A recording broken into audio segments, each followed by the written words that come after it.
I realize at that point what I've, gotten myself into. And then I try really hard. And I kind of deliver this thing that he's only half happy with because it's only half awful and he wanted full awful.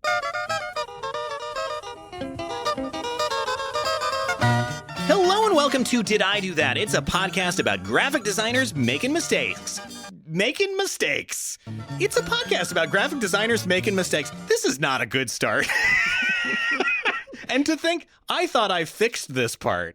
Because when it comes to making just about anything, it's all part of the process. I'm Sean Schumacher, and joining me today, a very special guest. He's a web developer, a designer, a writer, a speaker, a foodie, and of course, also a game maker. You might know him from his hit iOS games like Space Age, Black Bar, Grayout, or my personal favorite, and I'm pretty sure the first iPhone game I ever downloaded, The Incident. These days, he works on, among other things, the Playdate handheld as a creative lead at Panic here in Portland. It's Neven Mrgan. Hi! Hi there. Thank you. It's great to be here. Now, Neven, I wanted to set this up in a very specific way, so apologies while I get into my, sort of announcery voice. Prada, Rolex, Ferrari.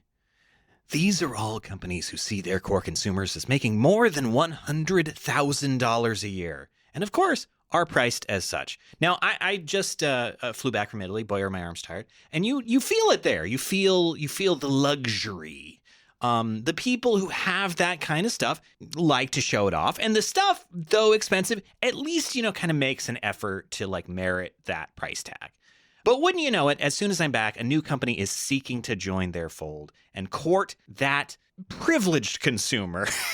So privileged in so many ways. And I'm, of course, speaking of none other than Chipotle. Now, Neven, you're a bit of a foodie. You do a lot of cooking. Would you say that the average Chipotle meal stacks up with any of those other companies or experiences? I have a troubled relationship with Chipotle myself, just mentally, just conceptually. So I would say a lot of people do, intestinally, perhaps. I don't even get to that part because I don't eat there a lot. Not that I'm boycotting them or whatever. Just sort of fundamentally, I'm looking around, going, there's a bunch of taco trucks around. Yeah. They're 40 times better. Genuine tacos. These are Mexican and Guatemalan families, actually, and not a guy called Steve from Denver that's running this place. Or more specifically, a guy called Scott. Oh, is it Scott? Okay. Well, even worse, Scott Boatwright, which really feels like he's the fifth of his name, and maybe there's a building at Yale named after the Boatwrights. Yeah. That is the kind of guy who actually runs Chipotle. So the Chipotle experience, not on par, you would say, with those others. Like I said, I rarely even get to the experience part just because I kind of mentally check out before I walk in, which I don't do. Well, I think that it's not an immediate yes is probably bad news to our good friend Scott, who is, of course, part of the most prominent out-of-touch type of non-governmental leader of the moment, the fast food CEO. So Scott, in the fourth quarter earnings call for Chipotle, sort of announced that they were making a big change, and this is how they described it. After looking over the data last week, we learned that 60% of our core users are over $100,000 a year in average household income. That gives us confidence that we can lean into that group in a more meaningful way. What we've learned is that the guest skews younger, a little higher income, is typically a digital native, and that their grounded purpose aligned with our North Star as a brand, around clean food, clean ingredients, high protein. So basically, their ideal consumer, it kind of sounds like, is currently deeply enmeshed with whatever bullshit is happening on Grokpedia, which, frankly, makes sense given the focus on high protein. And having also eaten at Chipotle myself before, I can't say that it made America feel healthy again afterward. Maybe more bloated or more listless or kind of mournful. I felt like that again after my last Chipotle meal. So what's happening at Chipotle is, of course, kind of bad. But it is fascinating that it also comes as one of Scott's peers in the out-of-touch rich fast food guy game also sort of has a faceplant in understanding what his product is. Neven, do you have any idea what I might be talking about? I don't. I'm so excited to find out because I love hating things. God, this is a terrible thing to say, but you know what I mean. There's like a special pleasure, and like you just know you can see it coming, and you can't wait to hate it. So hit me. A certain kind of out of touch guy that produces a result that maybe is like, oh yeah, no, great. I'm glad you got to experience that. And of course, the out of touch guy that I'm talking about right now is Chris Kapinski, a real human man who runs McDonald's, the CEO of McDonald's, and he enjoys all kinds of real human things like wearing polo shirts and thinking about polo shirts. And I have to imagine eating polo shirts. And I can't forget that most of all, what he loves is the product. All hail the product. It is so good. Holy cow. There's just so much going on with this story. How to describe it? I don't even know how to attack it. So our boy Chris is sort of captured on the incredible medium of our time, Facebook Reels, taking a big bite out of their new burger, the Big Arch Burger. And I kind of want to just play this incredible clip for you so you can see it. Chris K here with, you've heard about it, here it is, the Big Arch. I love this product. It is so good. I'm going to do a tasting right now, but I'm going to eat this for my lunch, just so you know. So here we go. Gonna eat McDonald's for lunch? I can't imagine. That's how you know he's a millionaire. Unique kind of sesame poppy sort of bun. Sesame and poppy. Where can I get those kinds of ingredients? Only at McDonald's. Sauce. And of course, some lettuce. So, there's so much going on with this. Of course, some lettuce. This is the thing that fascinates me, I think, the most about this video, is that he seems to think that those are unique ingredients to burgers and not just what all burgers have on. Coming out. All right, the moment of truth. The moment of truth. That is so good. So good. That is the babiest little bite in the world, of course. Well, he doesn't know how to attack it is the thing. Mainly because this is the first McDonald's product he has consumed in the last 10 years. Yeah, I would dare say this is the first burger he's consumed in the last 10 years. Yeah. This guy orders grilled chicken breast and salad when he goes out. It's so fascinating, just the lack of enthusiasm that he has for his own product, and also kind of the lack of knowledge he seems to have about it. It's definitely one of those videos where I know how it happened, and then the interesting thing is, so they shot this, I don't know, is this the first take, second, whatever, any take it is, you watch it back, and how do you not just go like, hey, so we're not going to do this. We need to do something else. The only thing I can imagine is that, they've come up with this idea. He shot this at the end of, taking his little 1/4-inch bite of the burger and then probably spitting it out. There's such a big, spit bucket just off camera there. Absolutely. Or just the floor. It's not his job to worry about cleanup. There's people paid to do that. I can only imagine that at the end of that, he, grabs his, sanitizing wipes his hands and just walks out to go to his next, golfing meeting or whatever. Know it. He has nailed this, and now it's down to the boys in marketing to, make it good. And there's no making this good. So the poor people in their social media, on their team, which is probably 3,000 people at McDonald's, are spending sleepless nights trying to massage this into something they can use. Yeah, I think you're exactly spot on. I think it's kind of fascinating that these two moments are sort of happening hand in hand right now. These CEOs are wealthier and more disconnected from reality than they've ever been, to the point that our buddy here, Chris, seems to have never even touched a burger before. And companies are pivoting quickly to turn their crappy, cheap products into crappy luxury products, often with no changes to the products themselves. I kind of almost hate to say this, but it could be that the CEOs have started to realize that their pay has gotten so big that they have become the only potential consumers for their products, even when they themselves already know that they may in fact think their product is disgusting. It's really strange. So I guess my big question is what is the next incredible company to pivot to super rich luxury products that they don't want? Winco, but just for luxury handbags? I'm thinking, I'm a big respecter of blue collar brands. Yes. Hardware store stuff. Absolutely. Partly the design always kicks ass because they do not have all of these hang-ups that more premium brands have. And partly because it's stuff that has to work or, it just won't sell. And I was going to go with something like that, a blue collar brand, but I'm not going to do that to them because I feel like they deserve my respect.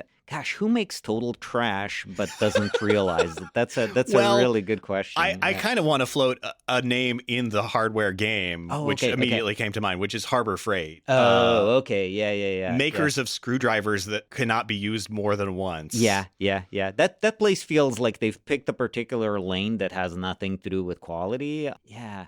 The leakiest batteries you can find are the ones from Harbor Freight. My God. I didn't know you could make a battery that leaky. This belongs in a category of stuff that I feel, I know why it exists. They're very price point oriented. Yes. You know, like we're going to sell stuff for this price. And there are a number of people out there who have the money that they have. And, you know, they're just going like, well, this is all I can afford for, you know, like a screwdriver or whatever. Oh, totally.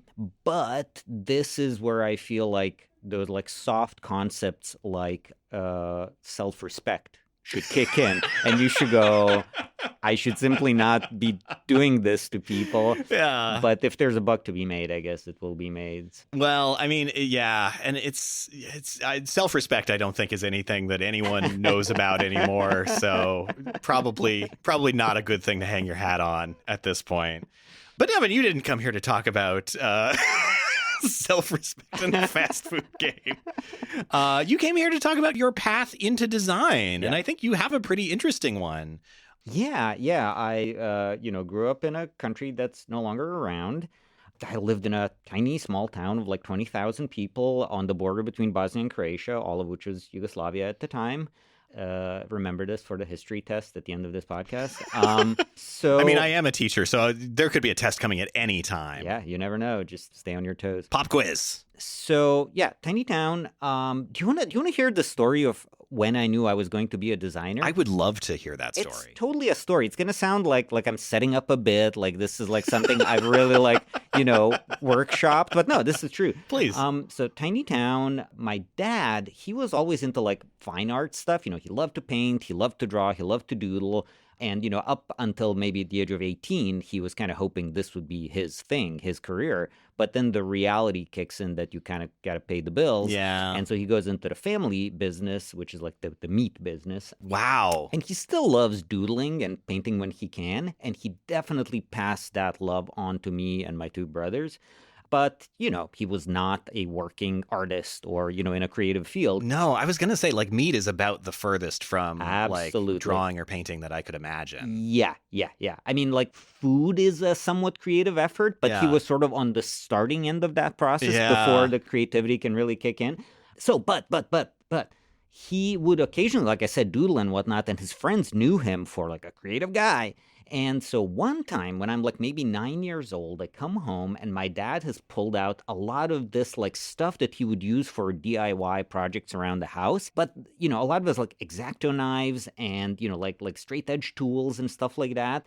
And he's got, it looks like art supplies. And I'm kind of intrigued, like what's going on? Yeah. And what's going on is that a friend of his who's a jeweler is remodeling his store. And he asked my dad, who he knows is a creative guy, to make a new sign for his store. We're talking one of those, like, you know, big backlit boxes, and then you put like acrylic with some sort of, you know, film over it. Of course. And so my dad has this, you know, big thing of acrylic, and he's got, you know, a lot of like films and whatnot, and he's going to make a sign that spells out this guy's name. And he also had a book of like typefaces and calligraphy type stuff. Oh my gosh. And I don't know where he got this, but he was going through this to get some inspiration for, you know, the kind of type that he was going to do on this. And then he starts drawing straight lines and drawing letters. And, you know, I'm kind of like having dinner and looking over, and something is clicking because I'm going like, okay, so this looks like when my dad doodles or paints or whatever. But it also looks like doing math in school or whatever. Oh, you know, why are there tools out and stuff? And my brain is desperately trying to click these things together, like two Lego pieces that just don't fit. And I'm asking him a million questions about this, you know, and he's happy to answer them. And, you know, he uses the word design at one point. He's like, you know, well, it's kind of like applied art, you know, like it's creative. Like I'm coming up with this, you know, because he's like sketching it on paper and everything. But then he has to precisely transfer it to this thing. And by the end of that, I was like, oh, so like people make all of this like packaging and stuff that I see around. And from that day on, I'm looking at every like shampoo bottle and cereal box and like clothing, you know, packaging. And I'm like, oh, somebody decided what this looks like. Because until then, I'm just thinking like you manufacture a shirt and you're going to put it like in a bag or something. And the bag is like from the factory? I don't know. Like somebody just provides it. Like there's no creative decision being made. But the more I look around, I'm like, well, wait, but everything looks different. So somebody was deciding how each thing looks. Yeah. And that just snowballs the process. And then I'm like, going to the library where, as kind of like a, nerdy loser kid, I'm spending a lot of time anyway. And instead of just going for the like science fiction, novels, I'm also like, oh, there's a design section. And I'm pulling out these books that I barely understand. I have no idea what's going on. But I'm just immersing myself in all of these discussions of things like symmetry or balance or, whatever. And it was just like a bath at that point. But I knew then, when I was like 9 years old, that I wanted to be, I was even saying it at that time, a designer. Wow. Not like an astronaut or a garbage man or whatever else I had wanted to be prior to that. That's my origin story. That's wild. So I imagine this is probably not very far off from that time. Absolutely. You can see my dad. You can see me all the way on the left in the most bitchin' shirt there. It's a really good shirt. This is earlier for sure, but that shirt that I'm wearing, that's also the kind of thing where from now on I'm looking at and I'm going, I'm imagining myself being the person who is deciding where these shapes go and what the colors are. Yeah. The stuff no longer just like comes for free, with the world. Somebody did it. And I'm sure that a lot of creative people have the same realization for things like, music or dance or whatever they're into. These are fields of study and practice and industries and networks of people and traditions with a history and different eras in that and different trends and a future that's unknown right now.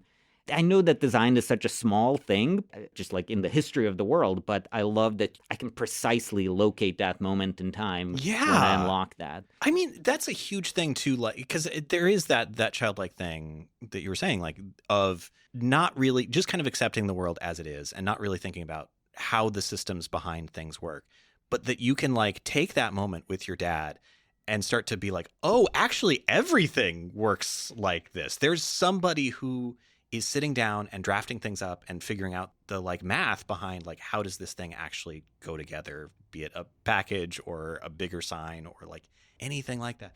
I mean, that's astonishing. It's a bit like that thing where when you're a kid and you realize how movies are made and you realize that this like 90 minutes was not, first of all, it didn't happen for real, right? Like aliens didn't really land or whatever. And second, they didn't just start with scene one and go to, the last scene. That was the problem with all my movies when I was a kid. Oh, man. But like when you first start learning about all of that behind the scenes stuff, that's when I feel like some people say it becomes less magical. I think maybe in a very limited sense of magic, but it becomes more magical because now you can be part of it and you can do it. It doesn't just happen. Yeah. It happens through like a concerted effort. Did you ever see any other times when your dad was like doing stuff like that back home? This one really stands out. And I don't know. I'd have to ask my dad, did you do a lot of these? I get the sense that he didn't. This was a very close friend of his. So it was probably like a, one-off thing. The main thing I remember with my dad is him doodling at like dinner parties or whatever. And then his friends commenting on that. And you know how there's that thing where the stuff that your parents do is the default. You just assume every other household is the same way. Yeah. And then you go to your friend's house for the first time and their parents make like chicken or something. And you're like, the hell is this? This is not how you make chicken. It's just a different recipe for chicken. You just assumed everyone was eating the same thing. Meat in loaf form? I mean, I've heard his music, but I'm not sure about this. So I probably first assumed this is what everyone did, but then as you grow up and you kind of unlock these new ways of seeing the world, I definitely noticed, oh wait, other people's dads don't doodle at dinner, So that definitely also helped me kind of start seeing this as a separate effort. And maybe if I can be, just a little bit vain for a second, like maybe a thing that I could be good at, so like maybe this is my lane, maybe this is what I should do. Well, that's fascinating. Well, I'm also like, I know you had a computer fairly early, a Commodore 64. Had you like made that connection that maybe there might be a computer? Like, I know this is before that was like desktop publishing was a thing, but like you were writing basic programs on the Commodore 64 in the mid 80s and doing art, which you could do in two ways. One, they were like actual, like drawing, programs. And the second was that on the Commodore 64, every key key could draw 2 different like ASCII art characters. Oh, I didn't know that. Oh my God, it was incredible. You need to look this up. So here's how it works. Yeah. First of all, sorry, I'm going to be so nerdy, but Please. It's going to be so good. Okay. If this isn't the venue, I don't know what is. And you know, you got to look up these images. So Commodore 64 is a computer that looks like a fat keyboard. You know, it's like everything's built into the keyboard, not into the like screen thing. It's a little chunky in the way that those mid-'80s computers are. Yeah, It's beautiful. So the keys are like those thick boys that are like an inch, tall, the kind that's popular now among people who make a lot of noise around the office. So think about Chipotle's ideal consumers, in other words. I don't know. Those guys probably just talk to their computers. When you look at it head on, the key is so tall that you can see the front surface of it. So in addition to the 2 characters on top, the letter or the number, and then the secondary like shift character that it produces, on the front you have 2 characters that it will draw with a different keyboard combination. Yeah. And this is a lot like a lot of these, popular things like FontStruct. You know FontStruct? I was just using that recently. It's a website. I don't think I've seen it. It's for making fonts, but you make them not by doing the thing of like drawing, curves and whatnot. Yeah. You're putting together blocks, and a block is like either solid or it's got like a triangle in it, or it's got a circle in it, or it's got like a corner in it. And so you're kind of putting things out of that. So that's what the Commodore 64 has for every key. Wow. And so you can do this. It's not pixel art, right? Yeah. Because they're not just like on-off, pixels. It's just that like each square can have like a quarter of it is filled, or like a diagonal line, or like 2 lines, or a pinstripe, or something like that.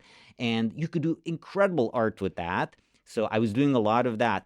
I will say that at that time, while I'm using that computer, the computer is the computer, and it's got a holy place, in the home. Yeah. And the idea that you make thing on computer and then things show up on paper or something is still not clicking for me. No, that's a thing I don't think that students today have any picture of. Yeah. That like you maybe had a computer, but a printer was an incredibly rare thing. Oh, absolutely. Yeah. And they were bad. They were bad, and like your friends' parents had one because they did accounting or whatever, and it was like a dot matrix thing, and it was slow, and you could barely see it, and the point of this was to like show sales numbers to someone, and you could do art just the way you could on a typewriter, but yeah, that just felt like sci-fi. That's for factories. It's not for homes. And then you have to take off the little like strip of dots on the side. Oh, such a waste of time. It never looked so good. The ink was like barely on there. The least amount of ink you could pop. And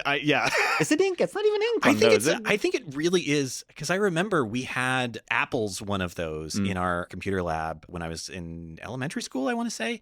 And I'm pretty sure it just had like a typewriter ribbon cartridge in it. Truly a thing that was just, if you're too young to know, literally a fabric ribbon that is just soaked in ink and run around 2 spools like a like a cassette tape. And soaked is actually, that's probably how they start, but it's like fully dry by the time you get dry. It's like dust that's getting like smacked into paper. Yeah. But imagine paying the same amount for that you pay for current day ink cartridges.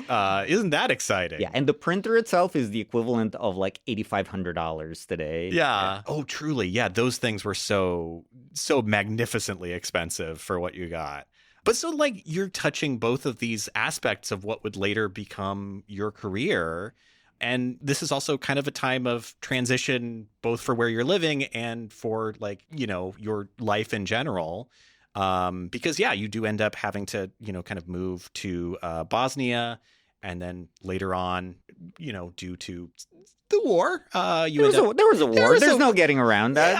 It's a fairly important part of the story. You have a little war every now and then in the Balkans, and the world in general, unfortunately. Yeah.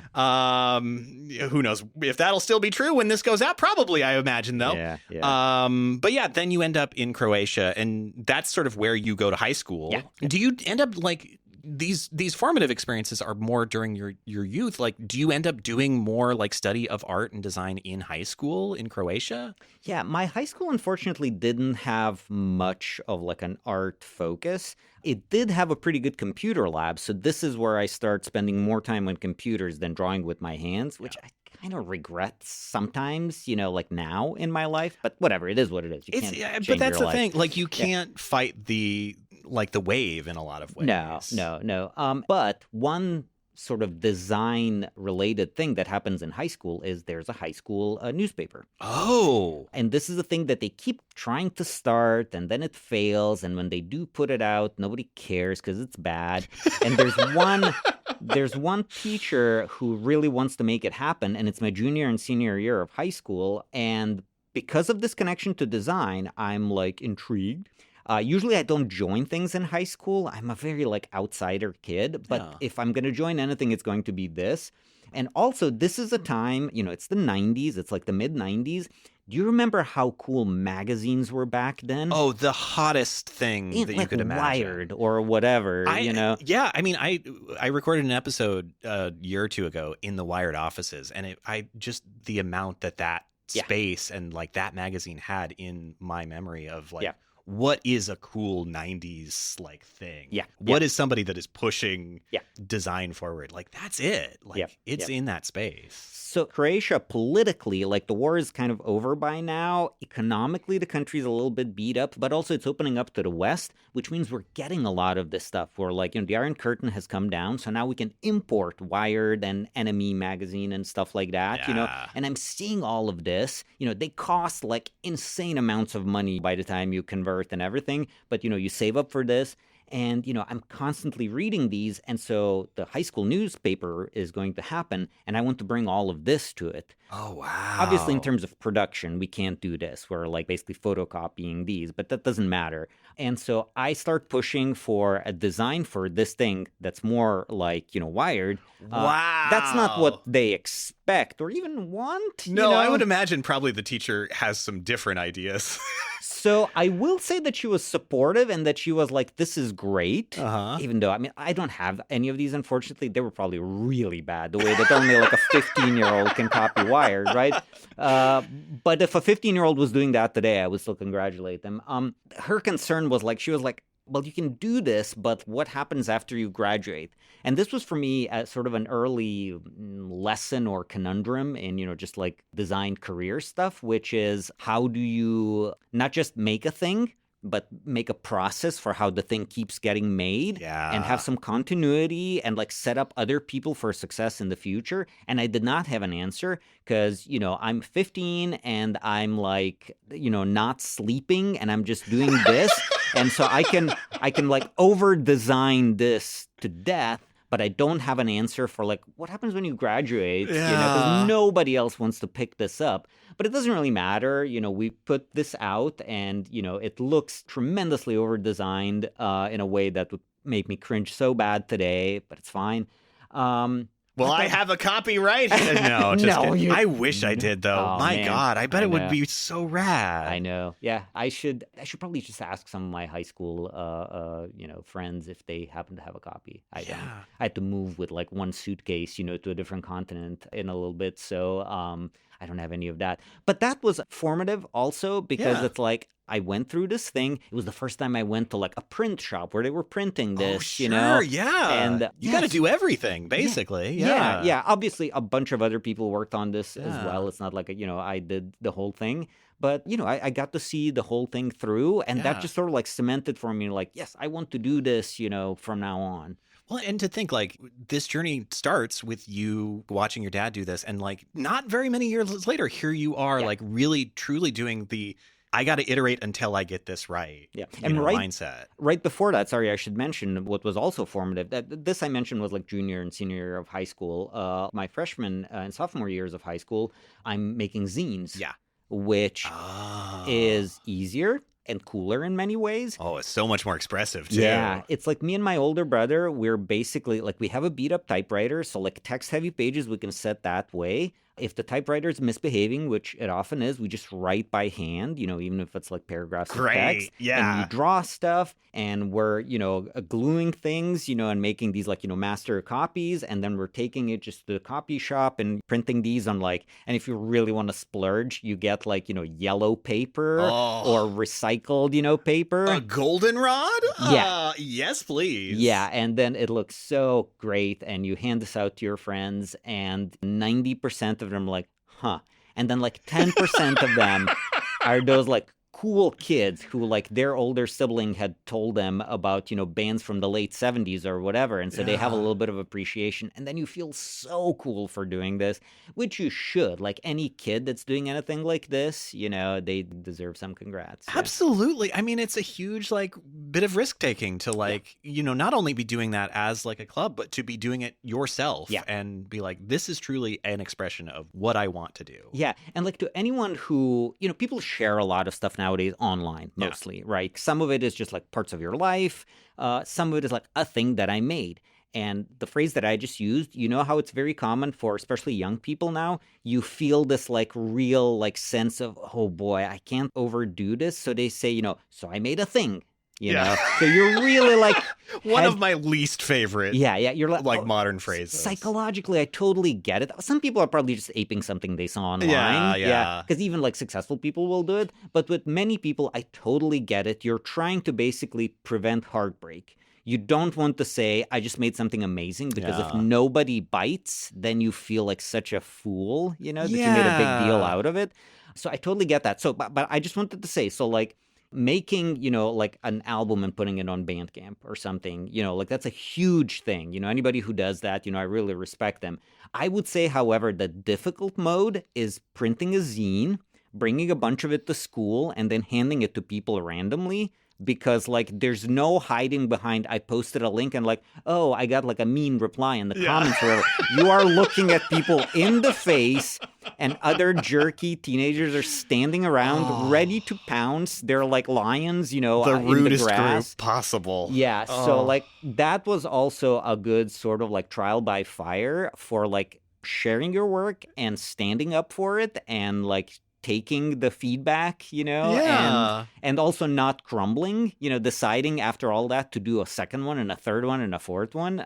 So I'm really glad I did that. It's hardcore. It also, as we were talking, it made me think like, would the McDonald's CEO eating the burger be better or worse received if he just posted it with the caption, "So I did a thing"? I don't know. I don't know some the answer level to that question. Some level of authenticity coming from him would have been nice, because there is zero in that video. I don't think it's possible for that mannequin to become authentic in any way, shape, or form, but I like the thought. Also, kind of as you get into later high school stuff, I feel like you are definitely into cartooning, because you sent this, I believe 1998 was the date that I saw for this cartoon. Yeah. It's very like kind of Chris Ware-y in a lot of ways. Which I don't know if I'd seen any Chris Ware by then. I don't know when Acme was really big. I feel like it was only in the early 2000s that I was reading Acme Novelty Library. Because I feel like it's such an esoteric thing even in the West at that point. But like, who knows? Yeah. It might have been that I was inspired by that, or the I forget the French term or whatever, but like the Belgian French clean line style of comics, right? Hergé and all of them. Yeah. That stuff always really resonated with me. Yeah, but it's like it's a really beautiful, well executed comic. Like especially to think like this is somebody who is basically still in high school. Oh yeah, and is able to do this level of work. It makes me think like that other stuff must be really maybe even better than you're remembering too. It's possible. I wish I did more comics also. That's another thing where I wish like, that I had 2 lifetimes to live, because I love it. It's like my second favorite medium. First one is short story. Sure. And they're very similar. So yeah, I love comics. I love that sort of sequential, storytelling. And again, it's like, it's art. Yeah. But it is applied to a story and a narrative, or maybe it's not even a narrative. I love that meeting of things where it's not just a picture, Yeah. It's magical. It's magical because it's all the things, it's all your interests really, like kind of combined into one thing. And I feel like back then it came easier to me. Now, I think every now and then I'm like, I should just do a comic, and I can do it, but I feel like I'm way too in my head now. Yeah. And I can't like. Now I have to think like, okay, next panel. And I feel like so much time thinking about it, like all the concerns of like, what should a panel be? And back then it was just flowing, I feel.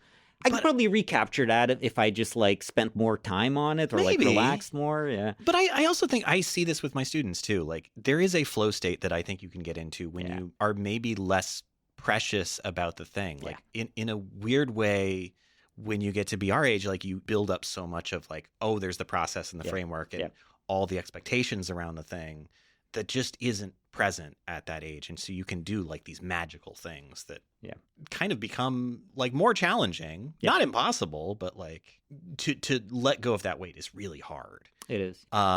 You are moving to the U.S. at age 19, and you end up in Florida with your family. Yeah. Maybe not the first place that I would suggest to go, although it gives you a lot of United States vibe, to be sure. The vibe that I got, I got to tell you a story. The first day of me moving continents and moving to the U.S. and being in Tampa Bay, we like landed, I'm just like barely figuring out where I am and like what language I'm supposed to speak from now on. And we're just driving from the airport and we pass by a church that looks like a churchy church, sure. It's a U.S. church. So it's not like, 700 years old the way that the one in my hometown was, but it looks like a church. It's got a spire and everything. And it's got a big for sale sign on it. Ooh. And my mind is blown because I'm like, how church for sale? Like, I don't even understand the idea. I feel like that was a kind of christening for me, like welcome to the U.S. Yeah, and unfortunately, unchristening is what they had to do to that church when it became a Denny's or whatever. Oh, that would be so good. Yeah, I wonder if it's IHOP, they could keep like the tall A-frame. True. I mean, in many ways, that is a house of worship for pancakes. I wonder what's in that church now. But that's a definite introduction to, kind of what it's like in the U.S. I'm living at that point through a big like culture clash, sort of like fish out of water thing. Oh, yeah. And I'm having to navigate that for my parents. Being younger, I have the benefit of being more malleable in terms of, like language acquisition. And so I'm doing a lot of that. I always think how that has probably helped me in sort of seeing a thing from two angles, and also in not having a default assumption about how something should be, because I often think back to like, well, how does Croatian as a language do this? Or how are things done back there? And it might not be what I do now, but I just think it's important to acknowledge that. The way that like, when you travel a lot, internationally especially, you kind of see things and you go, oh, thing that I grew up with is not how everything is. Yeah, absolutely. And like, I think I read somewhere too, like, I believe it was from your blog where you were talking about, in a way, like you felt more comfortable with the way that English like structures sentences. Like that immediately felt more familiar to you than Croatian. I don't even know psychologically how that works. Part of it might be that cultural exposure where the U.S. is exporting so much culture so that, in the 80s and 90s, all the movies, TV shows, music, and eventually books that I'm enjoying are basically coming from English. And it just sort of probably set that pattern. You know how like our culture now compared to like 200 years ago is so media heavy. So much of what you hear and see and think about is media. Oh, yeah. That influences you so much more than even like your parents in some senses. That's where you pick up like, the patterns of your language and idioms that you use and attitudes and reactions and whatnot. So it all being in English, never dubbed in Croatia, which I'm so thankful for. Oh, it's probably just a consequence of them not having the money to do it. Yeah. It's not like even like a purist decision. They probably were just like, this is a lot of money to hire actors. But then I lived for, a few months in Germany, and, you put it on and it's like a Clint Eastwood movie, or it's, like Darth Vader and it's some German guy. Yeah. And I'm just like unacceptable. Like, trash the whole thing. You guys need to rethink your entire approach to media. This is like, how do you not understand that the quality of somebody's voice is a huge part of the performance? Oh, so much so. Like, read some text on the bottom. I don't care, you know? So that's so I picked up English very quickly just through that. I'm watching like sitcoms and whatnot, and there's some text at the bottom that I quickly read, and then I hear the English, and the two click together. Even before I was taking any, like formal English classes, all of that stuff is there, just ready to be kind of like molded a little bit, and, it's just flowing at that point. And I've heard that that's like kind of the best way to do it, because you're experiencing it as it's like spoken and as it like, rather than the Duolingo approach of learning the name Laura over and over again. Yes. I mean, Duolingo tries to be like fun and unexpected and casual, but like I went through this sort of schooling where it's like, Jack has a ball, and I'm like, that's the most boring thing in the world, When will this come up? Yeah. I'm going for business. I don't need to know who someone's brother is. Yeah, that kind of thing is fascinating. I was also, like, as you were talking too, I was thinking about the thing that I saw probably more often than anything else as an ad in Rome was ads for the movie After the Hunt, which with Julia Roberts, which I don't think I've even seen advertised once in the US. No, I'm aware of it, but like ads for it? Everywhere. Oh Everywhere. That's why. I've never seen a movie advertised as widely as After the Hunt. Wow. So yeah, it's like, it makes total sense. It's, American culture is everywhere.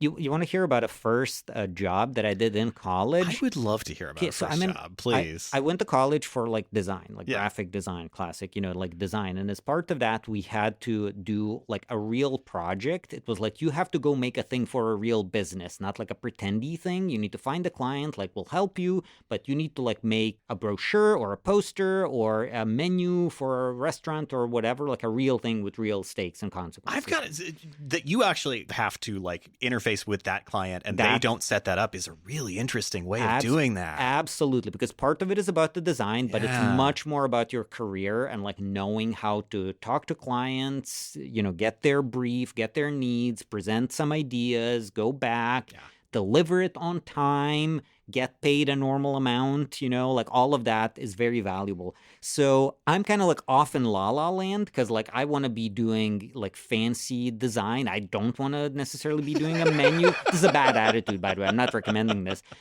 You're dreaming of Ray Gun magazine. Oh, absolutely. Absolutely. Like nobody's offering that. And so like, there's this project. I'm like, fine, I'll just do it.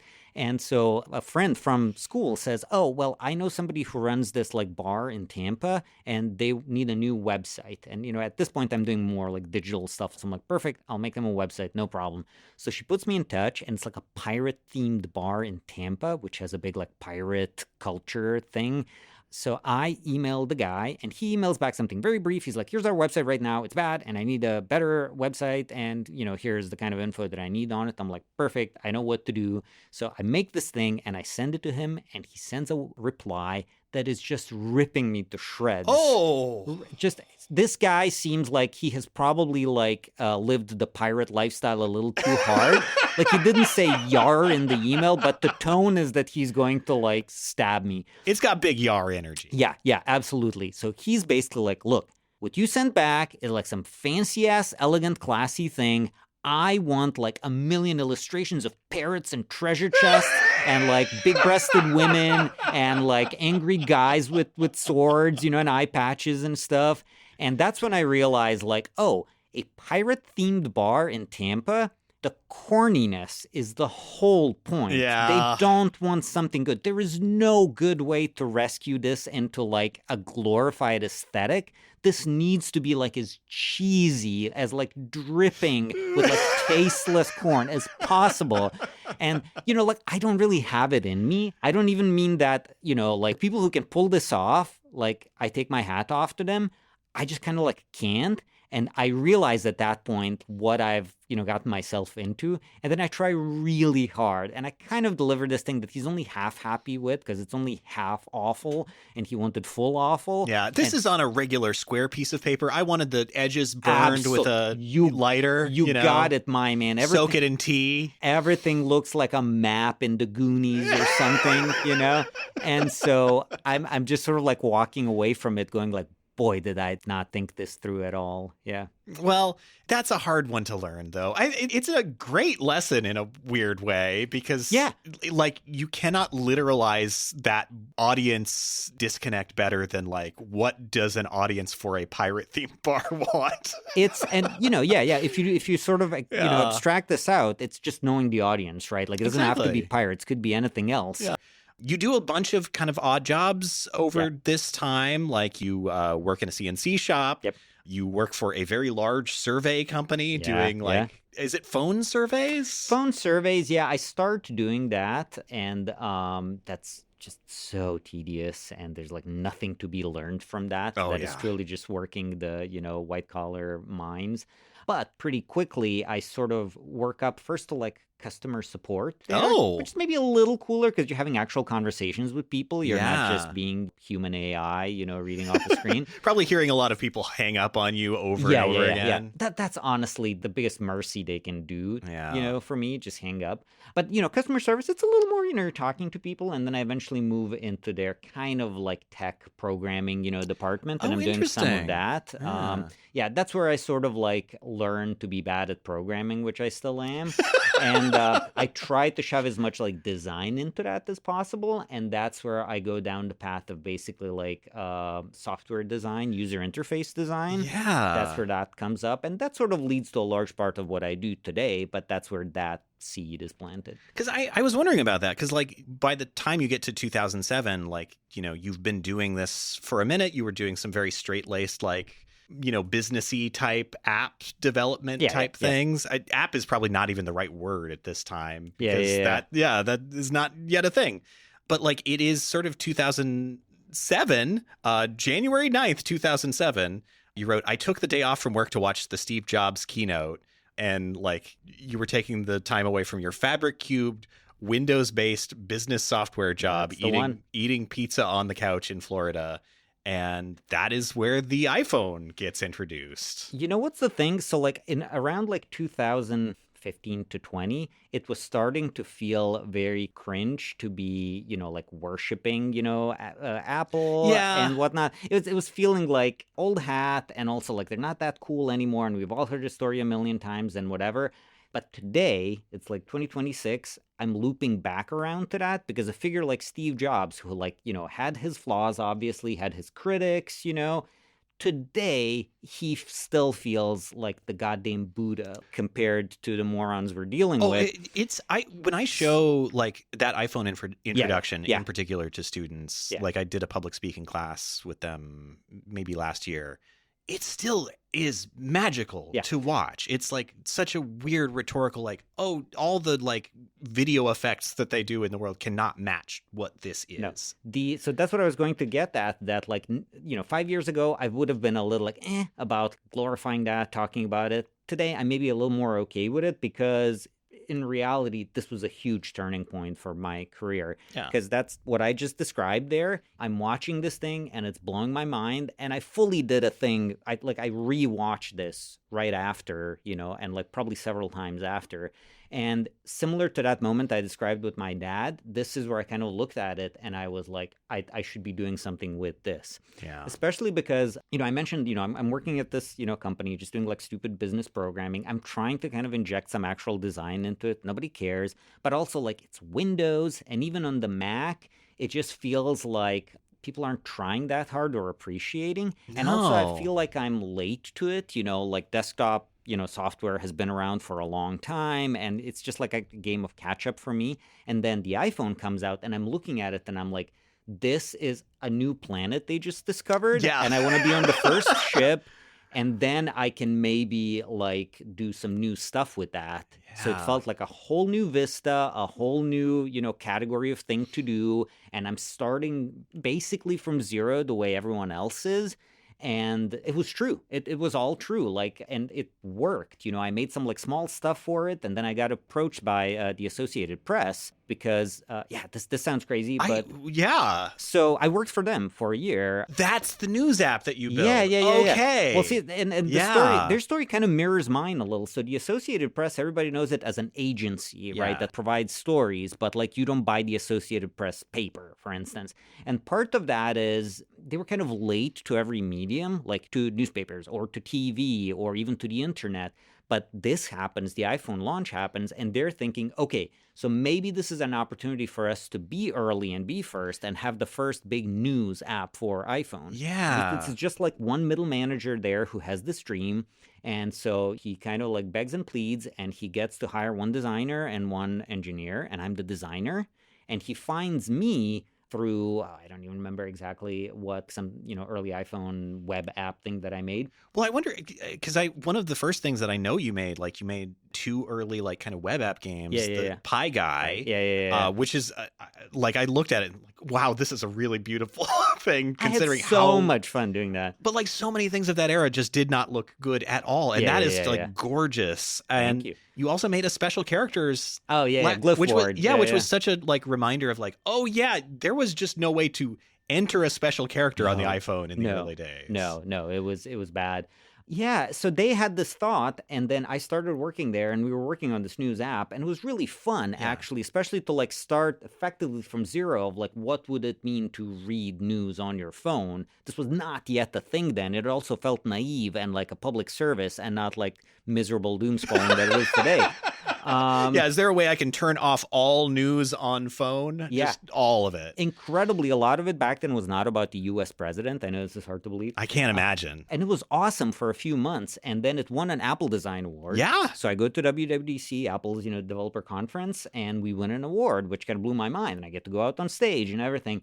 And 2 things happened. One, because this app won this, the Associated Press, the like higher up management is rubbing their hands. They're like, excellent. And so they send a bunch of people on it. And suddenly I'm getting emails from like 50 different people asking me for stuff. And a thing that's so funny to me is, I keep getting these emails like, put sports on the first page or whatever. And then I have to email my manager. And half the time, his answer is like, oh, yeah, you have to do that. That guy's high up. And then the other half of the time, his answer is like, that guy's a joker. Ignore him. And eventually I'm like, I don't want to manage this like soap opera of who's who at the Associated Press. How's that my job suddenly? And so... who are the power players within the organization? It's so crazy. It's not a good way to build anything. I joined this to like make a cute little news app for the fun. Yeah. And so I'm looking for, an exit. But the other thing that happened as a consequence of, the Apple Design Award is that I'm out there on stage and there's a bunch of Apple software people in the audience. And after that, I get to meet John Gruber, who runs the Daring Fireball blog, which was probably still is like a big deal in the Apple, circles. And he introduces me to the folks at Panic. So this is the next big and current chapter of my career. Wow. So it's all there. I mean, the other thing that I know sort of came out of that is your boss met Steve Jobs, and Steve Jobs told him that he uses the app every day. Yeah. This was Ben, my boss at the AP. He's the guy who sort of like, spearheaded this whole idea. Yeah, he got to meet with them. And that's the first thing that Steve said.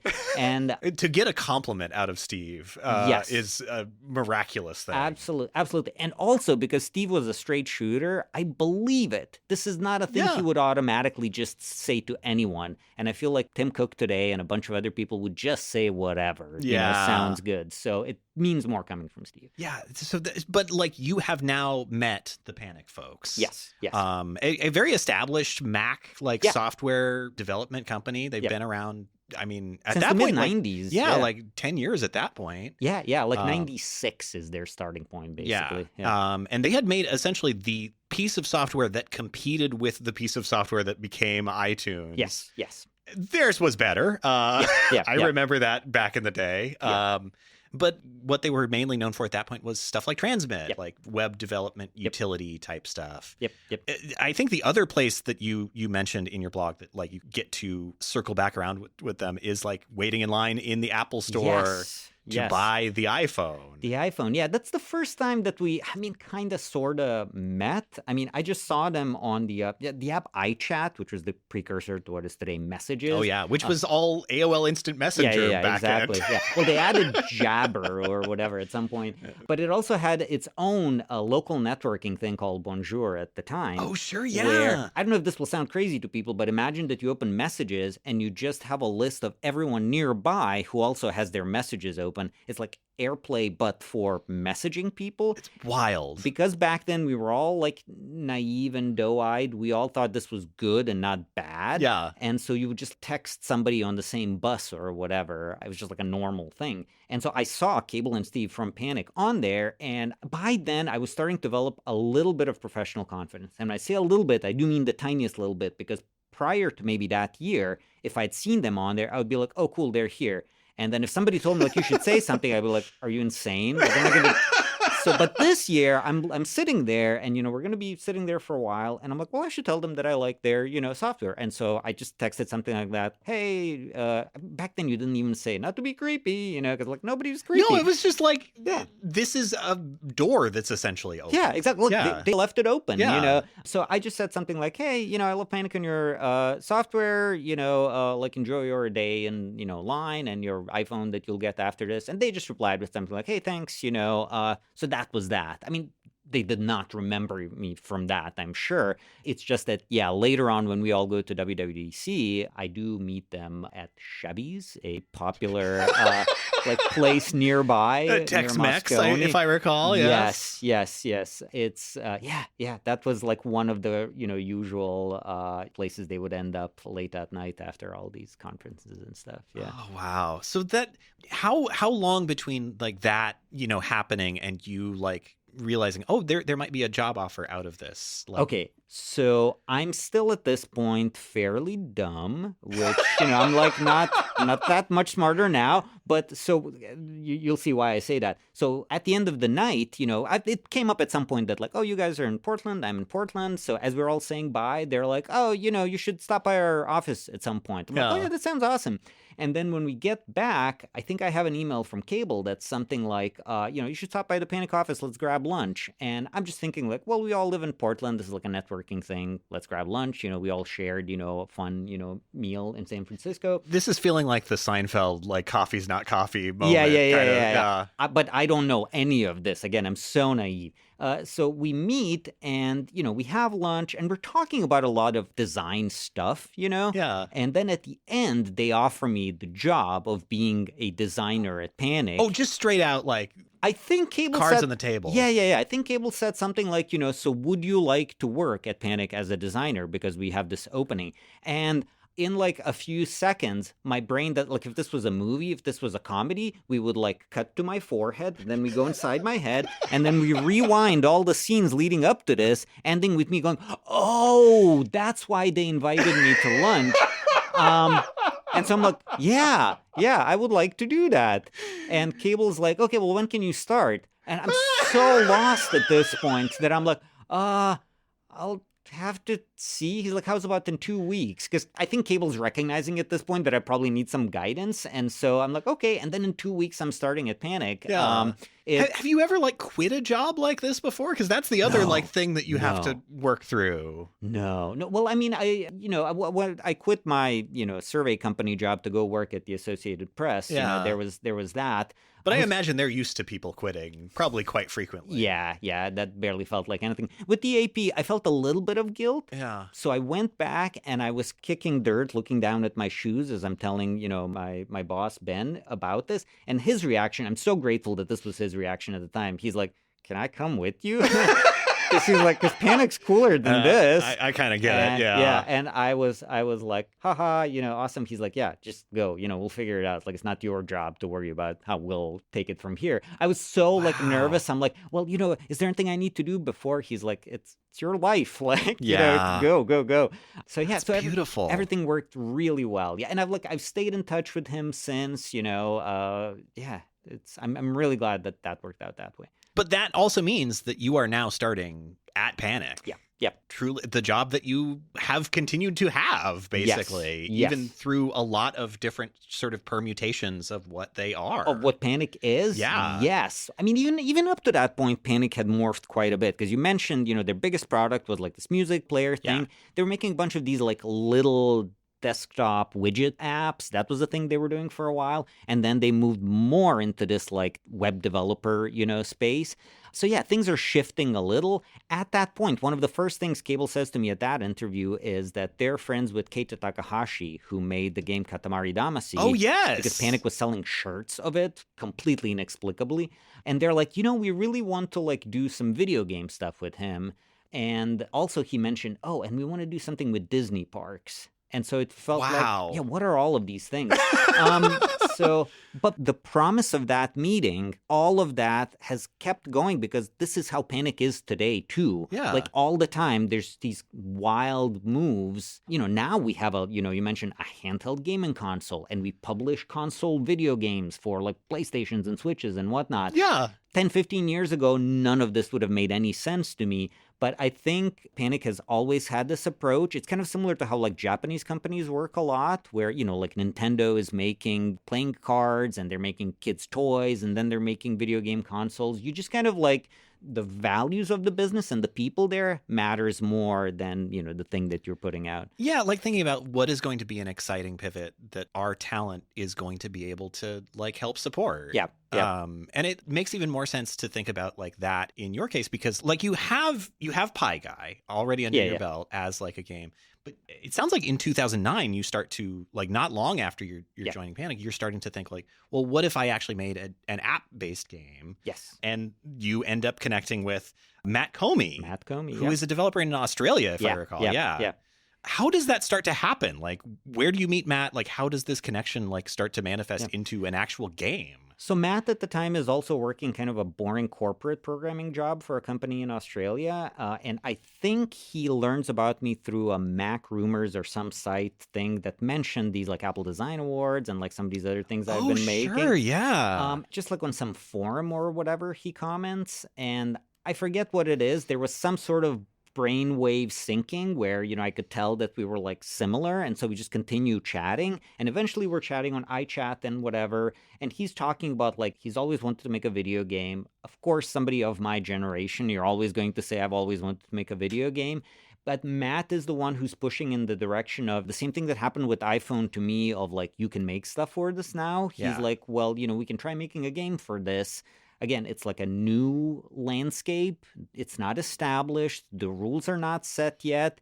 And also at the time especially, it feels easier than a lot of the alternatives. Like you could make a little web-based game and put it out and like nobody really sees it. Yeah. Or you could try making a console thing, which is like, well, now you got to be a whole ass company, And this feels like a good middle road of, we can make this on our, laptops and then put it in the App Store. And that's what happened. Yeah, and it's such an interesting time even to think of the web game scene, which I feel like is still so based in Flash. Yeah. And already the signs are out there that like, oh, this is not going to be a thing much longer. Yeah. So where do you go from there?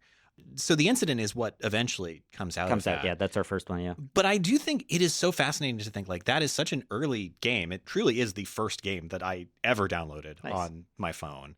And I think part of it is like, not only is it beautiful, it has interaction patterns that I've never seen before. The idea that you you move by tilting and like that just completely wrecked my mind as like that it is actually responsive enough that it can move the character correctly and like it's magical. Well, we kept, because this is a new thing at the time, immediately, one area where Matt and I synced up is that it's only worth doing something if it's truly new, if it could only exist on this thing, which was true at the time, maybe not today, but whatever at the time. The other thing that was really attractive to us compared to the web and whatever is that you are making a game for an iPhone, which at the time feels like this magical device that is not one of 100 other smartphones out there. There's nothing that competes with this yet back then. It is such a dedicated slice of the universe, and you're making something for it, and everybody who plays it will play it on the same kind of device. Eventually, that magic dissolves as you get different kinds of phones, different sizes, iPads, Apple TV, whatever. You end up supporting all of that, and it starts feeling a lot more tedious and also watered down, where now this is sort of like everything else. And that's kind of the reality of a lot of mobile games now, that basically, everybody makes a thing in Unity that could run on anything else. Yeah. And you just lose a lot of the flavor, of what's special about it. Well, and that specialness is like even down to how you think of the art involved. Yep. Like I was reading and I remember like the pixel art in that game is so crisp in a way that I truly don't think I've ever seen pixel art before or since. And like to read your blog and be like, oh yeah, because you really thought through, well, what is the exact like ratio of like scaling up pixels that is going to look perfect on this exact phone screen size that was the only screen size. This was such a big thing at that time because at that point people were starting to do kind of retro pixel games, where like you don't have to make it chunky pixels, but people choose it as a thing that reminds them of the 80s and 90s like it did me.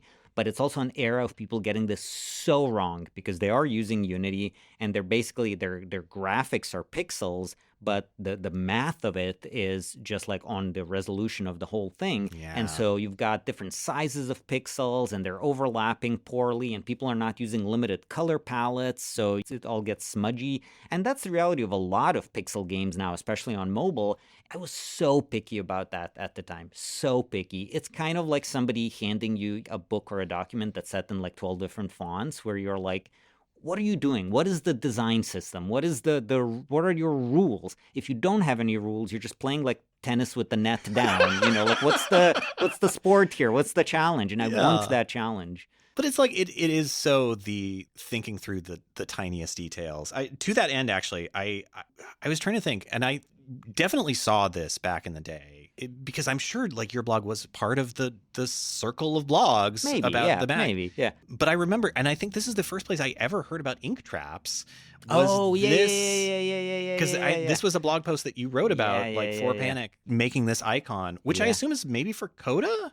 Possibly? It was for a thing called Stat2, I think, which was like a stats about your Mac widget that lives on your desktop. I think so. Yeah. Yes. Yeah. But like this is an icon that is for the screen. Yeah. But you have built in extra little gaps the same way that you would in print to keep those from filling in. Like exactly. Because these get softened on a screen, right? They get rendered at a certain size, and then there's anti-aliasing, which, similar to ink kind of half bleeding into paper, is, different colors of pixels or different values at the edges, and all of this has an optical, quality where if you just do what feels mathematically right, it will not look right in the end. Now, computers have such, high-resolution screens that all of this is starting to go away. Yeah. But that said, like any other, technical thing like this, I think you should be aware of these because there's always some optical, concern out there. And so even just as a matter of history, it's good to know it. And, you'll find yourself in some corner where you'll have to optically adjust stuff. It makes so much sense. And it is also like that marrying of like the old way of thinking about that kind of problem. Yeah. Like how you are bringing that knowledge and skill set into a modern bit of problem solving in design. Yeah. So like you're working on games. You make a couple other games as well. Black Bar, Gray Out. Those are both with James Moore, right? Yeah. Yep. And then Space Age and Stagehand. And meanwhile, like Panic is also kind of starting to get into the games space as well. I was reading, and I'm actually not reading, I was listening to your wife's podcast, which is produced about Panic's history, long and storied history. And I did not realize that Playdate like had its origins way back in like 2011 or something like that. 2011. I think the Playdate podcast starts with an email that was sent in 2011 that was kind of the first exploratory. What if we did this thing? Which is wild to think about. It's absolutely wild. I don't know if this is true of, many other hardware projects or whatever, things like that. If you dig back far enough, you'll discover something, a decade earlier. Yeah. But that was definitely true here. It's partly because, so Playdate is a handheld game console that, plays games, has its own game store, it's like a modern Game Boy, whatever. It's absolutely gorgeous. But that wasn't the idea on day one. That was not even the idea in 2011. The idea was that Panic's 20th anniversary is coming up and we should do something fun. And it'd be fun to make a piece of hardware, not even to sell, but just to like give to our biggest fans, and our friends. And it's like a gold watch, essentially. Yeah, absolutely. Like a custom-made one or a little statue, or a little sculpture or whatever. Yeah. But, it's going to be hardware plus software because, we like that. And we just like go down this road of like, maybe it's a clock, and maybe it's a clock where like it changes every day, so that like it's surprising. And because it can change every day, like it could almost be a game. All of us are seeing that. Yeah. And then that just like keeps rolling and rolling and rolling. And like the first few years is just like one person at Panic, Dave, who is like our big like math brain. And also he knows electronics. And his desk is starting to get littered with like, oscilloscopes and, like soldering equipment and stuff. And he's like, 3D printing buttons and cases and whatnot. He's slowly evolving into sort of a mad scientist lab there. That's what Dave is. I mean, he's always been a mad scientist. And, eventually you have a thing that's like, a circuit board and then a screen connected to it via ribbon cable and then some like 3D printed buttons. And so you can put anything on this screen.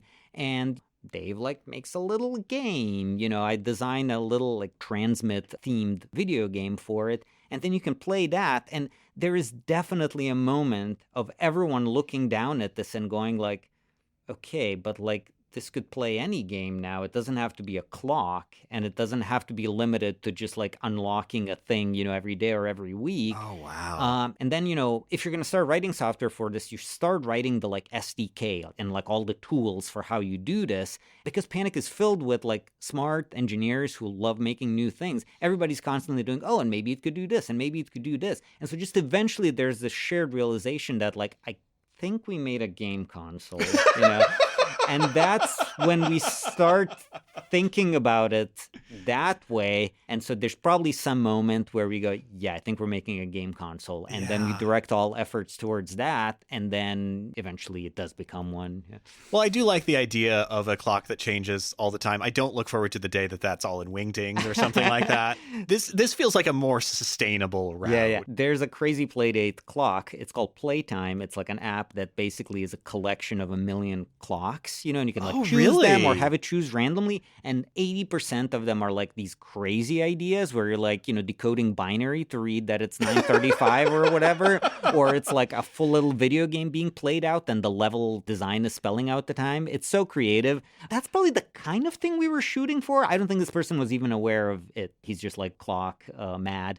But yeah, that's kind of what we were shooting for. Some of that concept is still present in the fact that there's the Playdate season where, you get like 2 games unlocked, every week for 12 weeks. Which is such a unique, like, beautiful thing about that platform. Yeah. Like, there's always something new that's just like, oh, hey, it's a little gift. Yeah. And that was kind of carried over from this first idea of it surprising you constantly. Yeah. The other thing that happened then, this is maybe instructive how, like, the world around you can give you ideas. This was around the time that Netflix was like doing their own shows, and the idea of like dropping the whole season. Oh, yes. Happened. The Arrested Development. Exactly. Yeah. And like the binge watching. And so the Arrested Development, whatever season dropped, and basically so they dropped the whole season of a show in one day. Yeah. To anyone who wasn't around for what was before, that was novel and weird and not how things were done. And it seemed miraculous at the time, except that all of us at work who were excited about this, we like watched this season in like 1 or 2 days.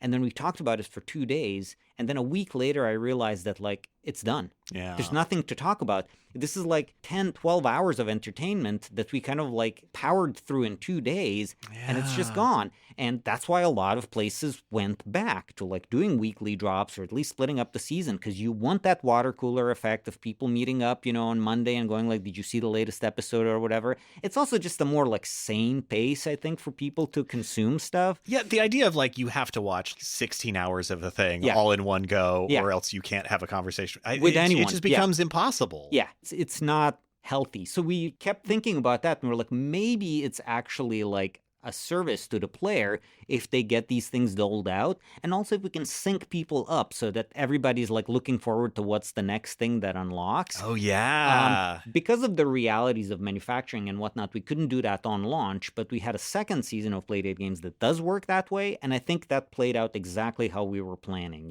People are like all talking about the newest thing that came out.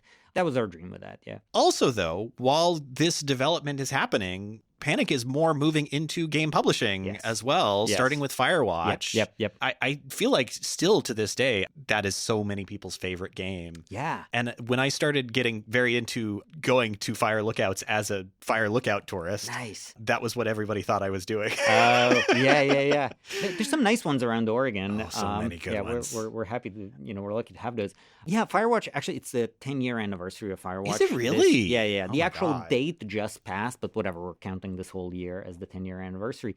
It has been a transformative experience, partly because the journey of self-discovery that the protagonist goes through and all of that, it mirrors where a lot of people are in their lives, not their Fire Lookouts, but you're just kind of like lost and looking to understand what being an adult is and having responsibilities and whatnot. And so it clicks with them a lot. Yeah, that whole thing happened, I don't want to say as an accident, but basically friends of ours were making this game, and they were complaining about how video game publishers are usually giving pretty bad deals out there. And so Panic was like, what if we did it, But even though it worked beautifully, at the end of that, it's not like we were like, okay, now we are a video game publisher. We were just like, well, that was a really fun thing to do. Oh, well, let's go back to whatever we're doing. But then we got a second opportunity with Untitled Goose Game. Which is probably the game that y'all are most known for at this point. Definitely. Truly gangbusters. It was also so wild. Like, it was done in such a Panic style where, we saw a GIF of this posted on Twitter or something, and then Cable just sent them a one-sentence email that said, do you need a publisher? Like that hesitating, in typing tone, and like ellipsis, question mark. Yeah. And they replied like, yes, this would be awesome. And then we published that game. And, since then we've gotten a little more like adult about it and responsible, and it's a little more structured, which makes it, easier for everyone. Now it is a business. Like, we can say this is a part of our business, but we just kind of like lucked into it. It's been amazing. It's such a cool thing to be a part of and make these games happen.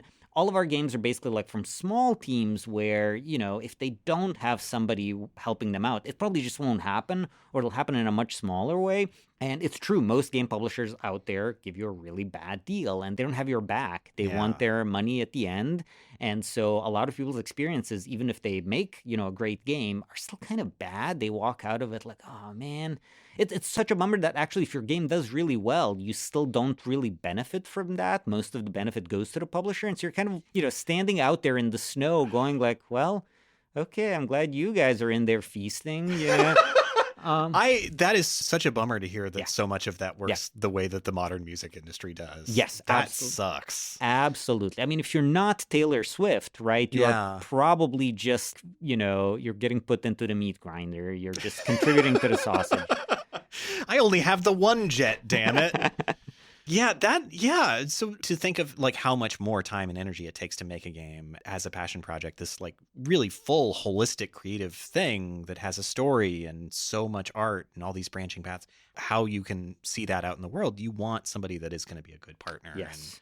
Respect it and like give it the like juice to live on its own. Nowadays, I sort of like get to see and hear a lot of video game discourse, and some of it is like people talking about the issue du jour or like complaining, which is, all fine. But then there's also those sort of like eternal truths of, video game development. One of which is that like it's hard to believe that any video game ever ships. Yeah. Because like when you're in it, it just feels like this will literally never get done. We published another game called Thank Goodness You're Here, which is amazing.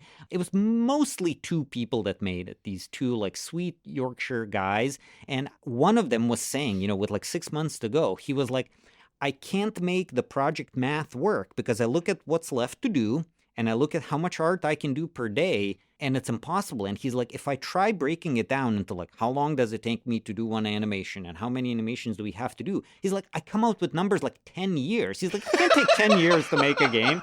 And so part of like the job of being the publisher is also as being like a doula or a therapist to like talk them off the ledge. Like you're helping them land this plane. They're like a flight attendant who, is there because, both pilots are dead.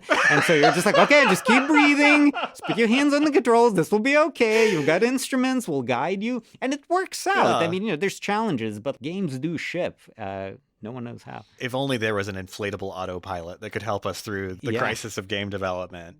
But it's also interesting to think about through that same sort of problem through the lens of Playdate, which like one of the things that you help make for that is Playdate Pulp, which is like this interface to essentially play through making a game at the end of it. Like it's such a unique way of thinking about that problem. That thing kind of happened. So it was made by a guy called Sean Inman. He works at Panic now. He just released his own game called Ratcheteer DX. That's on all the consoles and stuff, and it was on Playdate before. But I was talking to him. Remember earlier in this talk when I said how dumb I was?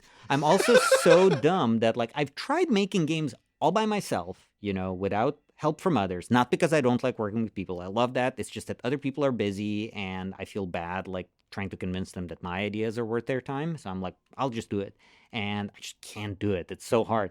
So Pulp was basically therapy for me in going like, Sean, can you make a thing where even I can make a game? And that was kind of the goal for it. And I think we met it because I've made several games in Pulp, and so many people have made them. For a lot of people, it's like the first way that they make video games. It's just like you just open a web page and you start doodling, your characters and, things that they interact with and, your levels, and you can do some scripting if you want or not. It's just very, very approachable. Well, and it reminded me a lot of one of the things, I mean, this is how old I am, but like one of the things that I did when I was a kid was I had a copy of HyperCard. Oh, yeah, and of course. Like in so many ways, it is a similar sort of like you have the tools to make something that you can really play with, and they're not hard to use. Like, The number of times that the word HyperCard is said by misty-eyed people in their 40s nowadays is like crazy. Yeah. And there's a million amazing tools out there that mirror parts of it or full like recreations of HyperCard. Nothing has quite the cultural attractions. It's because there weren't that many things back then. It's not the fault of people making all of these other tools. I just feel like a 300-pound gorilla like Apple or somebody needs to maybe put a little more weight behind something like this. It drives me crazy that you buy a MacBook nowadays. You could spend a decent amount of money, and so much about it is amazing. Get a new MacBook, set it up, and then like, okay, program me something. What do you use? You can't do it. You could go download Xcode, their programming environment, which is enormous and so complicated. It's like 4 gigabytes minimum now, right? Yeah. It doesn't even come with the computer. Yeah. And to get it is a whole thing. And you need like a developer account. Yeah. And once you set it up, if I was like the 10-year-old kid who wanted to goof with a computer, just getting started is so much work. And I really wish that modern computers had the kind of thing that like, my Commodore 64 had. For anybody who hasn't used a Commodore 64, it's a computer where when you turn it on, you're in a programming interface. Everything you do, like just like play a game, you are writing code. You could just start writing, more complicated code right there and then. There's no app for writing code. It is the only interface. Code. Yeah. That's how the computer works. And of course, there's a million tools to do that on a MacBook. People could like name 100.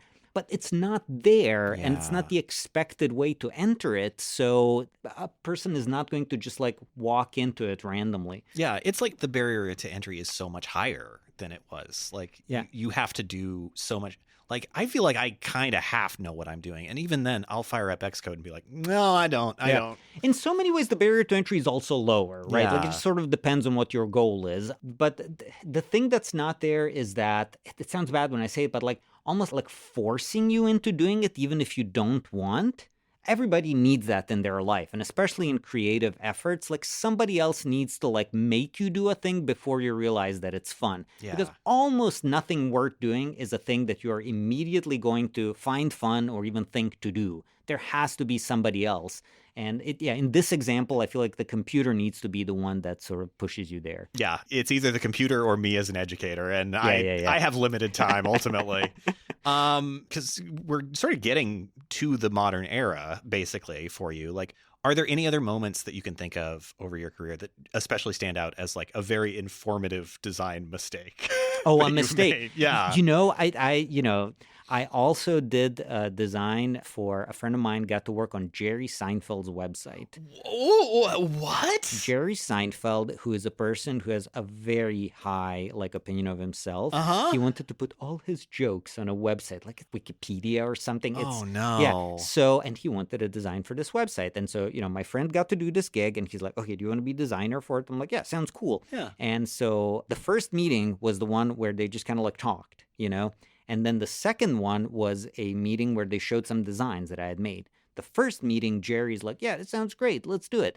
The second one, he shows him some designs, and Jerry hates it. He's like, this is awful. This is not what I want at all. Oh. And he basically fires the guy right there and then. No chance to redo or whatever. Jerry was just having a bad day. I'm sure one of his sports cars crashed or something. And couldn't get coffee. Eventually they shipped the website and it's a piece of trash. Partly it's just not great, just fundamentally, and partly it is so self-serious. Yeah. It is this is like a presidential library. And not in a knowing winky way, which would be funny. No, more like, this is the repository of all work of Jerry Seinfeld. You are welcome. Oh no. Well, that explains a lot about all the work that he's done basically since he ended his show. Yeah. And I will say, like, know your audience is one thing. In this case, I don't know how I could have known. Maybe I would have had to like talk to LA people, but like, so what's Jerry really like? Yeah, that was a tricky one. But that kind of client, I will say, is maybe somewhat fickle. And maybe doesn't know themselves as well as they think they do. Yeah. They're the hardest to serve, though, ultimately. Because what they want are things that are just fundamentally incompatible with each other. Absolutely. Well, and that's the thing. They want an aura, an effect, a final result. They don't want the process. They don't want to talk about how to get there. He doesn't even want to see a website. He wants somebody to walk up to him and tell him that he has a great website, I remember a period in 1998 when I was told that I was the greatest comedian ever. Can that just be what the website is? Can that be the website? Surely that is still true today and will continue to be true in the future. People loved B-Movie, that's for sure.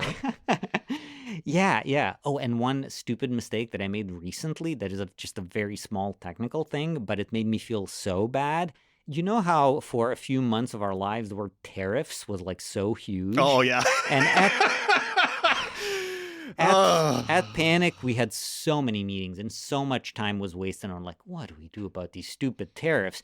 And so we kind of like, eventually we settled on a strategy, how we're going to, handle this and announce it. Yeah. And as I often do with anything that we like announce or do publicly, I put together a lot of like material, like graphics and whatnot. Like, we'll send an email and we'll put this on the website and we'll put it on Instagram and other social media and whatnot. And I made all of this and I tried to make the concept of us eating the tariff cost, which sucks in business terms, make it sound like fun for our customers because, hey, we're not bitter.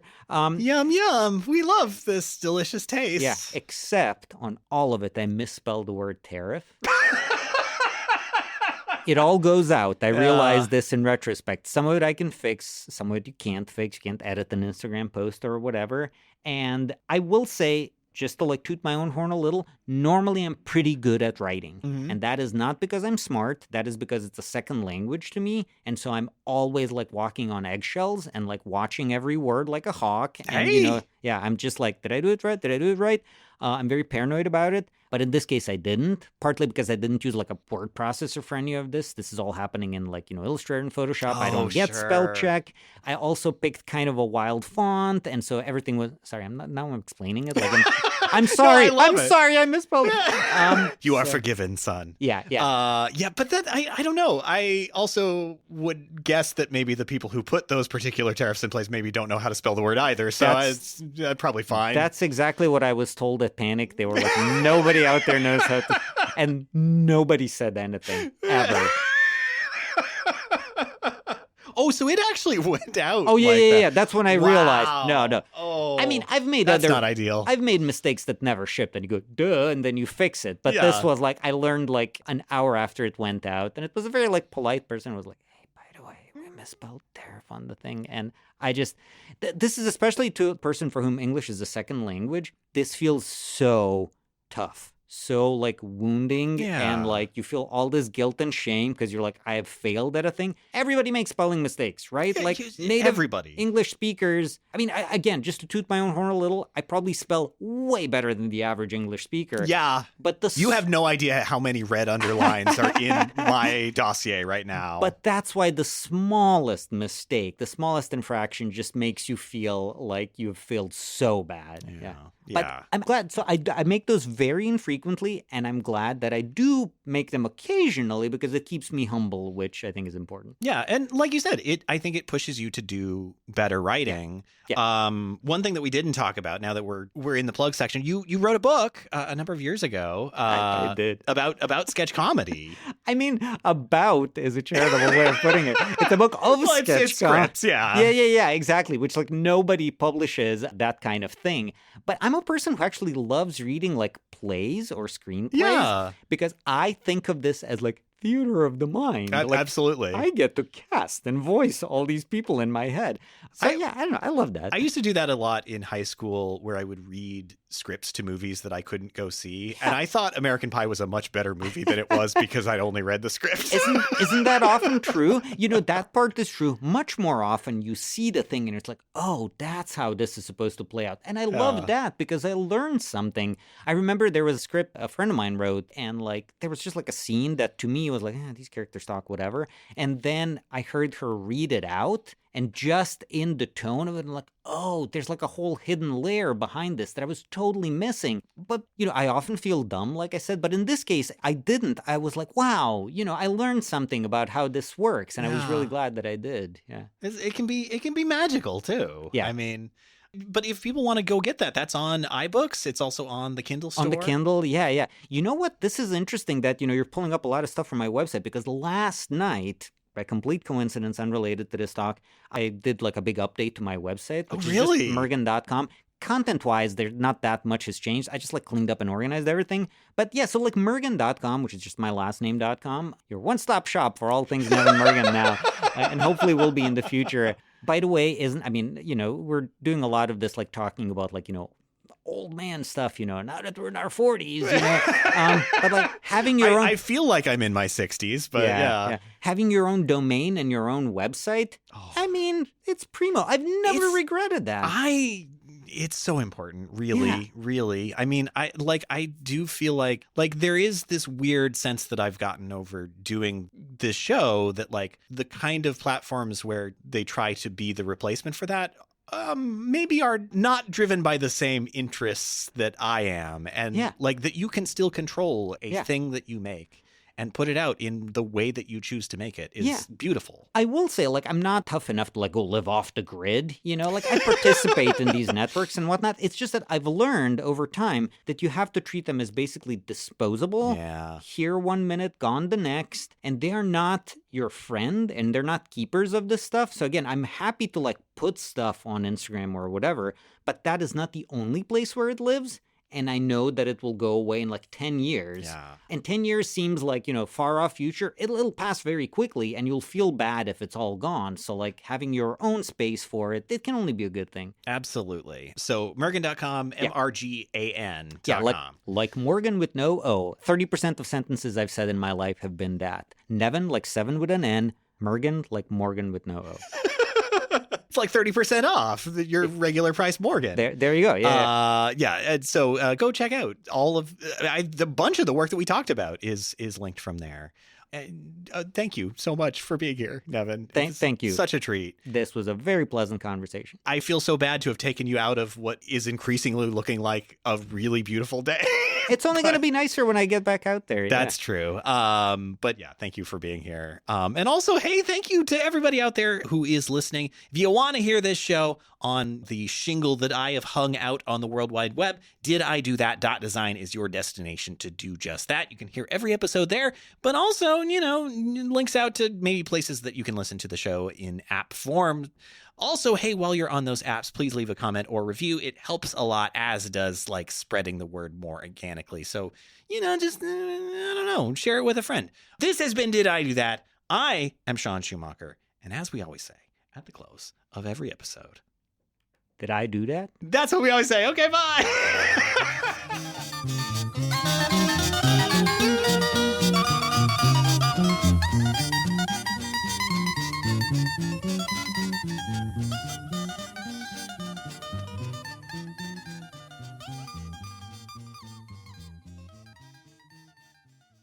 I love this product. It is so good.